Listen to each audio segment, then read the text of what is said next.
కూడా ఆధారపడి ఉంటుంది. పనికి మాలిన వస్తువులకు విలువ ఎలా అయితే ఉండదో, పనికి మాలిన మాటలు మాట్లాడే వారికి కూడా అలాంటి విలువే ఉంటుంది. అర్థమైందనుకుంటా. నీ యొక్క వ్యక్తిత్వానికి విలువ లేని దగ్గర నీకు వజ్రం దొరికినా కానీ అది వడ్డీ రాయితో సమానం. ఎందుకంటే ఈ ప్రపంచంలో నీకు నీ వ్యక్తిత్వం కంటే విలువైనది ఏదీ లేదు. గుర్తుపెట్టుకోండి, ఈ ప్రపంచంలో డబ్బు మాట్లాడుతున్నప్పుడు మనిషి ఎంత గొప్పవాడైనా సరే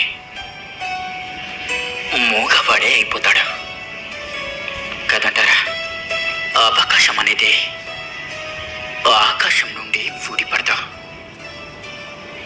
అరచేతి గీతలోనూ ఉండదు. అలసిపోని గుండెలు ఉంటుంది. అంతులేని పట్టుదలలో ఉంటుంది. చింతించడం అనేది ఒక ఊయల లాంటిది. అది మనల్ని నిరంతరం కదిలిస్తూనే ఉంటుంది, కానీ ఎక్కడికి తీసుకెళ్ళదు.